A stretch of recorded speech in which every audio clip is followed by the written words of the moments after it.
Hi everyone, today I'm with Yuri Lee. Could you give us a brief introduction?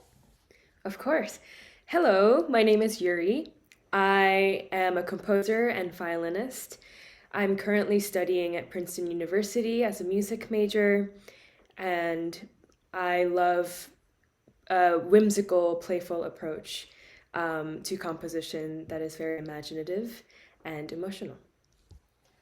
Great. Okay, let's start with our first question. What is the initial inspiration behind your composition pieces? Can you share insights into your creative process, particularly how you begin a new composition? That's a great question, and I love this question because it really is different based on who you're talking to. And for me, it always starts with something that's not musical. So it's often a story or a concept or an animal. And I've written so many animal related pieces when I was younger. I had a brass quintet piece called Ostrich March. And my research for the writing process was just watching a bunch of like baby ostriches running around. And it was such a fun experience. And I would like try to transcribe their bird calls and but yeah, it always starts with a story. And because of that, the story kind of dictates the structure of the piece for me as well. So I have friends who are like, oh, I just hear sounds and then I write it down. Um, and I think that approach works super well for them. But for me, it has to go hand in hand with a narrative. And so I'm not thinking about like musical theory or like how many bars I'm going to have. I have a very like go with the flow approach with big pictures in mind. Um, so yeah, it's actually very fun to imagine like, oh, what would this emotion at in this like exact picture sound like? And bringing my color into that. Oh, that's really interesting. You're bringing something that wouldn't be like you would call like music, and then you're transferring it to another medium as music. So Yeah, that's really cool. exactly. Yeah. Actually, the other composer I interviewed, she said her inspiration was sound. So I see how you could get really different responses from this question. That's really Yeah, interesting. Like just like sounds around like an environment. yeah, like just that, like from her environment. Like Wow. she wrote one composition about the bird calls she heard when she was living in Australia. So That's so fun. okay, moving on to the next question. Is there a piece you would like to share? The key musical ideas or themes you explored? hmm Yes. So right now I'm writing a symphony. It's called The Scarlet Symphony because I was really moved when I read The Scarlet Letter by Nathaniel Hawthorne in high school. And so I'm writing a four movement piece, and each movement is a tone poem, basically an illustration of a character. And so I was the composer apprentice in 2022 for NYO-USA National Youth Orchestra, and they read this piece, so I might play that. And I'll also pull up the score. Okay. And Um, yeah, yeah, just curious. Could you kind of explain what a tone poem is? yes, of course. So a tone poem is basically like a piece with a narrative. And so it's not just for the sounds, but it's associated with a non-musical element. So here's my score.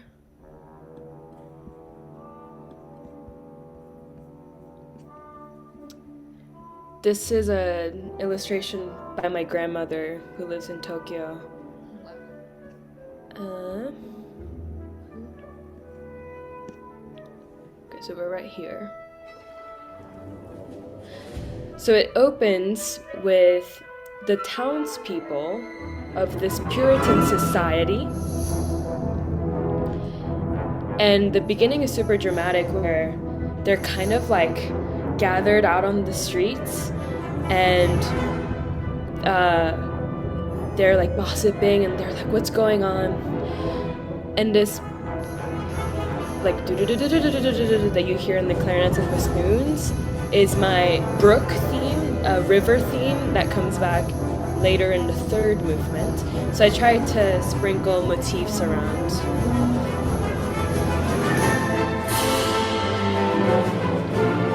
And then here, you hear bum bum bum ba-da-dum bum bum. That's the main theme for this Hester Prynne movement, which is the first movement of the symphony. And this melody was actually informed by a really simple lyric that I had written, where it was like, Hester Prynne, the adulterer, because she got pregnant while her husband's away, and so in this Puritan society, they're all like, oh no, she's a sinner, and she's supposed to wear a red A on her bosom for the rest of her life as punishment. So this is like everyone finding out and like calling her out.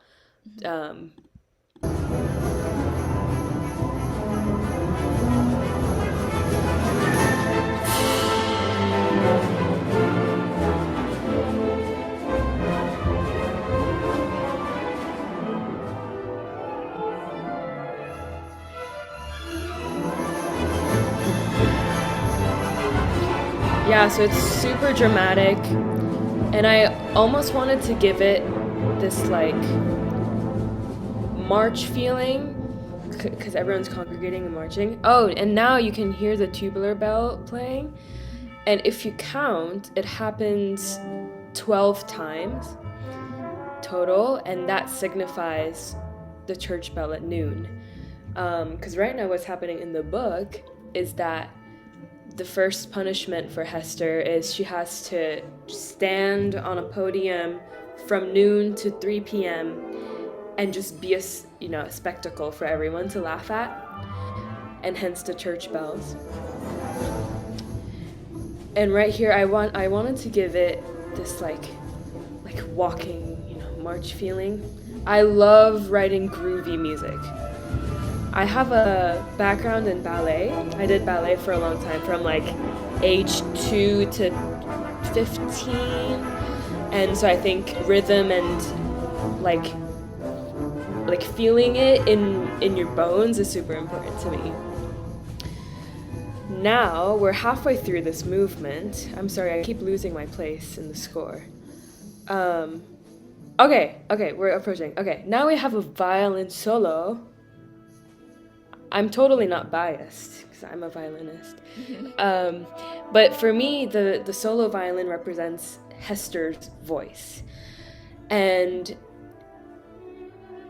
you can kind of hear it's like it's a little subdued and very like intimate right now, and this is her inner voice.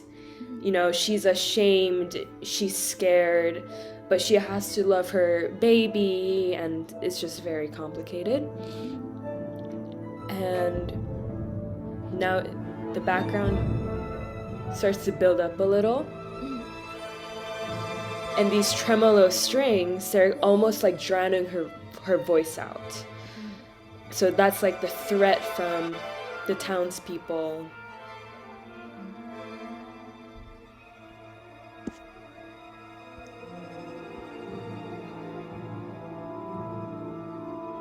And she's still persevering. She's trying to be heard. Oh, and the that's like the Hester Prynne 3-note motif.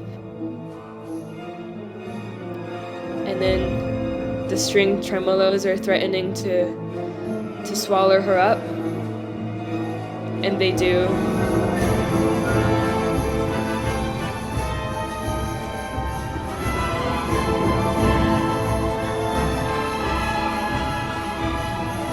Now we have the Hester Prynne motif, or variation to it.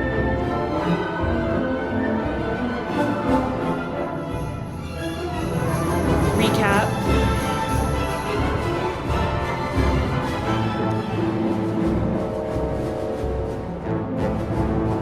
Hester Prynne in the brass.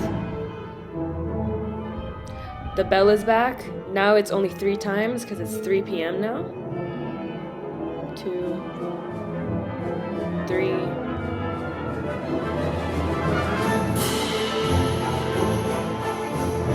Derisive.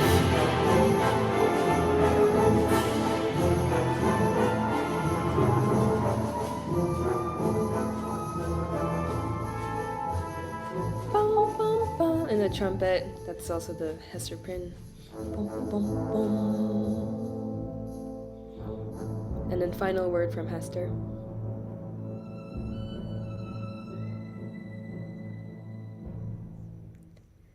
Yeah, so that's the first movement. And so the last section is in 5/8, and that was kind of a happy accident because I was playing the whatever I had at the time a few years ago when I wrote this to my mom, and she was like humming the melody one day in the kitchen, but it was wrong, but it was in 5/8, and I was like, that's a great idea.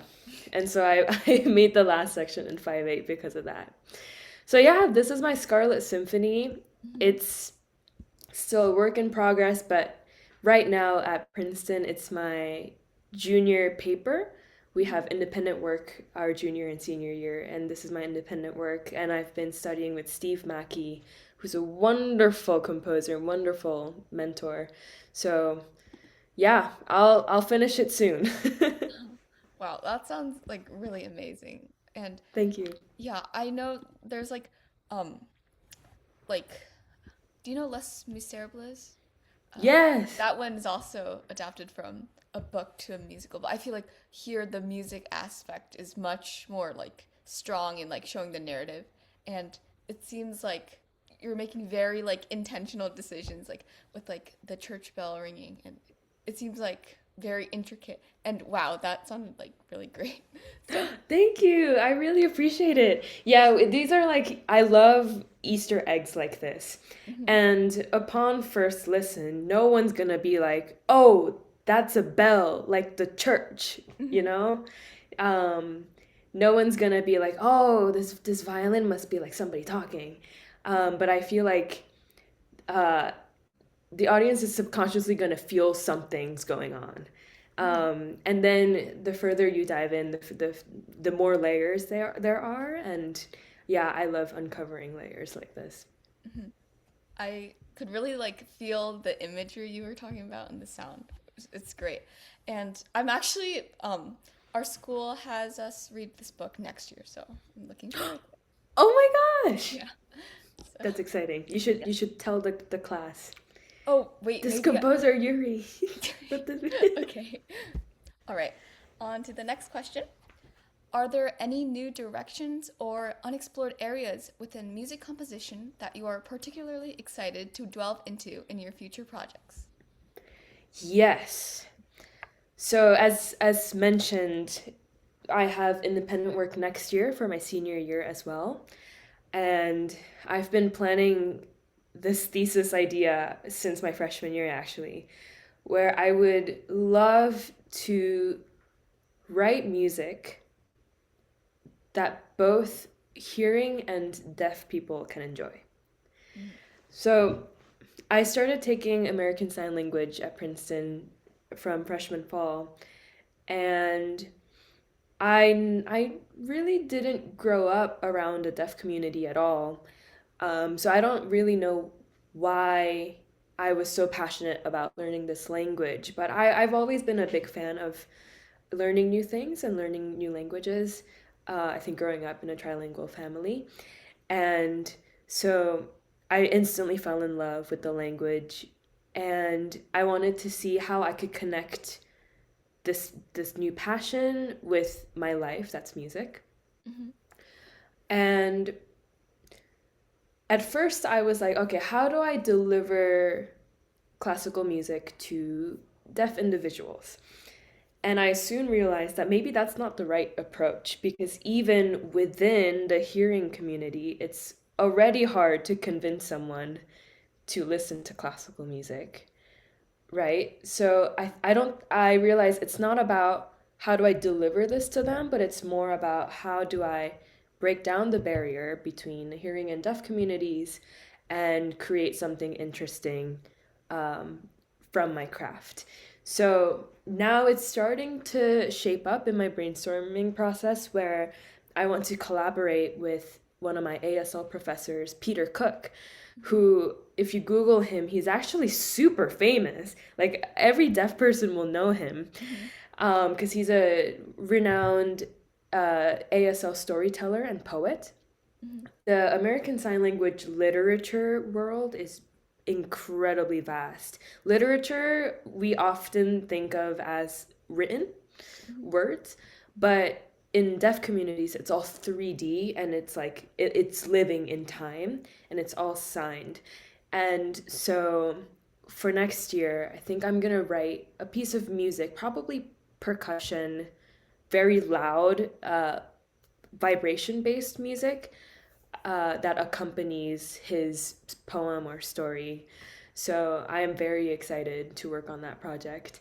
It's very scary too though, because I think there have been few attempts of how to make music more enjoyable, approachable, accessible, and visual for deaf people. Um, but even if it's successful and like providing the music to them, that doesn't mean that they're gonna enjoy it. Mm-hmm. Just as like I give like a recommendation to my dad, but he loves pop music, so he might not appreciate it as like So I really want to try making something super fun, um, where the deaf individuals and the audience are going to feel the vibration and really understand the storytelling going on in Peter's sign, whereas the hearing audience members are really going to hear all the sonic elements, um, while also being curious about what the visual elements are and however much meaning they can get out from that. So wish me luck. I don't know how it'll go, but I'm super excited. Wow, that sounds really cool. I guess this also ties back into how you said you have like a very like strong like groove or like a rhythm, and I guess like delivering like the vibration would be like regarding that in some way too. And Yeah. about um ASL, I also think that language is really interesting. Um, I read somewhere that it's a very like expressive language in that when you're like conveying something, you really have to mean it and through like your facial expression. So like if you say like I am happy but you don't look happy, then they're gonna think it's a bit strange. So yeah, I did notice that. It's like a very unique thing. Like you really have to say what you mean. So Yeah, no, that's so true. Honestly, my ASL classes are language classes, but it also feels like an acting class. mhm. As someone who's never I am so not an actor. Like I was always in the pit, not Mhm. on stage acting, right? And so it's really like it makes me step out of my comfort zone. And like I feel like I'm using so many muscles on my face that Mhm. I really haven't used before. Because even your eyebrow, I'm sorry, this is so off topic, but Yeah. like your eyebrow position matters too. Like if you're asking a yes or no question, it's eyebrows up. But if you're asking a WH question, then it's eyebrows down. Like there's so many nuanced things, and it's very fun. Yeah. That sounds really great. Okay, on to the next question.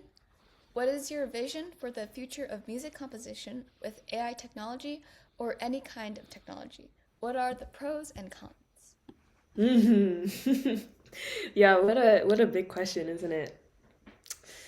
Mm, First off, I think I'm gonna remain optimistic Hmm. about AI and technology, although I do think that ethics are behind, and just like legislation is also very behind. So I think it's very important that those things follow Hmm. along with the rapid technological advancements.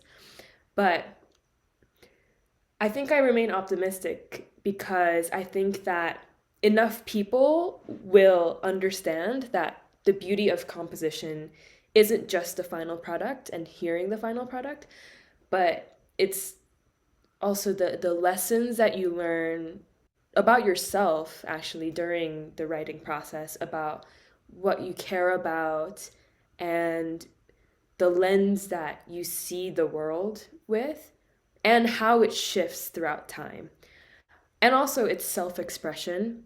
Hmm. So it wouldn't make sense for you to leave your self-expression to somebody else. So I think enough people are going to know those things. And so I don't think we should worry about AI taking over the arts. I think the divide, though, will come between composers who use technology to aid their journey in achieving great things versus composers who use technology to replace everything that matters for the sake of comfort and ease. Um, yeah, technology, if a few decades ago, when notation software became a thing, it was also like a big thing for like copyists, for example, in New York. Their jobs were to like handwrite music and parts for musicians to have like super neat handwriting and have all the proportions of the scales right and stuff. Um, and even though it is very daunting to lose a job like that to technology, now it's like undeniable how incredibly useful these notation softwares are. Um, and so, even though this transition period is scary, I think that as long as we use it right, then it's actually going to help us uh, achieve greater things. Um, hmm. I was watching a video on success recently. I think it was like a silly title, like how to get ahead of 99% of the people or something. Hmm. And it was more of an entrepreneurial video, but there was a point that was saying that the key is to move faster than everybody else. And by faster, it doesn't mean to rush through the process, but to eliminate all the things that slow you down or um, distract you. And so the point was that by moving through things quickly, you're going to make something and then you're going to get feedback on it so that you're going to be able to revise it quicker and version up, level up quicker than everybody else instead of holding on to this like trial one and being a perfectionist and like doing all these things and then months go by and you finally present it to somebody and then you get feedback so late and then you run out of time to revise. And so with notation softwares, I think it helps expedite the process of composing and then hearing it played back to you or having someone else's input because it takes a shorter amount of time to write the notes down and then revising it and making a better version. Um, but you cannot rely on playbacks too much because obviously, at least right now, our technology and MIDI doesn't allow for a perfect representation of what music is in real life. And I think young composers fall into the trap of, oh, this sounds really good in MuseScore. This sounds really good in Sibelius. So I think this will sound good in real life. And then they realize it's not even audible because the orchestration wasn't right for Hmm. what works in real life. So I think um, just learning about orchestration, just education paired with technology is the integral part instead of just relying on technology.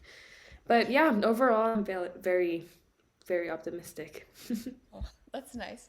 Like, I think it's important to be like adaptable and like know that even if there's like these new technologies coming, you shouldn't automatically reject them. See how they can improve what you're doing. And the only experience I've had with like digital music and like by digital music, I mean like AI generated music, is this one Google Doodle that it was on like Bach's birthday or something, but basically you had to like compose like a really short theme and then they would try to like write something that sounds like Bach, and that wasn't very successful in my opinion, but I thought that was funny. Wow. Yeah. So, okay. Really? Yeah, I was like, right, like Bach, like the AI is gonna do that. But Yeah. all right. To our last question. A lot of music students do not know how to start or how to understand modern classical music. I I've definitely fallen like victim to this before. Do you have any tips for them? Yeah. I know, I think it's sometimes scary even to approach classical music, especially if you don't have training. Um, I think that perhaps a good first step would be to focus on the storytelling or the emotional aspect of a piece, because there's like a lot of scholarship behind classical music, right? Like so many things have been analyzed and critiqued and reviewed. But at the end of the day, music came first and then came music theory, right? So I think for someone who's trying to learn more about classical music, I encourage them to like listen to a piece of music and then see like what they hold on to or what the music makes them feel like. Um, and then maybe you learn something new and now you're able to apply that vocabulary to your experience, as opposed to, oh, I don't have the vocabulary and therefore I am just not going to experience it. So for example, like, oh wow, this piece sounds super sad, but then on the last chord, they end very happy and it's like a light, like a, oh, we're like being lifted up into heaven or something, right? Maybe that's the experience. And then you later learn, oh, that's called a Picardy third. So I feel like sometimes we get the direction of the musical learning experience wrong. So I would focus on the first thing. And by focusing on the story, it also it's also super fun. I'm about to sound like a nerd, but yesterday, I sing in a few choirs here at Princeton, and in chamber choir, we're currently singing Bach's Saint Matthew Passion. Beautiful. Oh, Um, and yesterday we were working on a section where earlier on there's a part where the choir sings, I'm sorry, my German is really poor, but Herr bin ich over and over again. And so this part in the story is where Jesus says that his death is approaching, and he tells his disciples that one of them will betray him. And so in this part, the disciples react one by saying, Herr bin ich, which means, Lord, is it I? Right? So it's a very like dramatic moment of like, oh, who's gonna betray you? And our wonderful director, Gabriel Crouch, he was like, okay, so guys, how many disciples are singing in this piece? And we were all like, I don't know. And then he was like, count how many times we sing the word Herr, how many times Herr bin ich comes. And we counted, and it happens 11 times, which means that there are 12 disciples, right? So one of them, Judas, he knows it. Like, he's not here. And Bach made this choice very, very intentionally to only include it 11 times. So that's like an Easter egg that you find out by like first experiencing the piece, then digging into it. But like overall, it's just a very pretty like choral piece. So I feel like understanding that there are layers and stories and human emotions, raw emotions in music, is very important in our yeah. classical music journey. I definitely agree with you. I mean, there are some pieces like if you dive really deep, you'll be like, "Oh my God!" Like there's this like reference that I didn't think of. But I would say, like, I agree with you. Like the first initial reaction should be like how you feel, like just like emotionally, and instead of like kind of like being like, "Wait, like, oh, was that like a major or like a minor?" Like something like that. But Exactly. okay, thank you so much. I think that wraps up our interview. Yeah, my pleasure. This was Yeah. fun. Yes, for me too.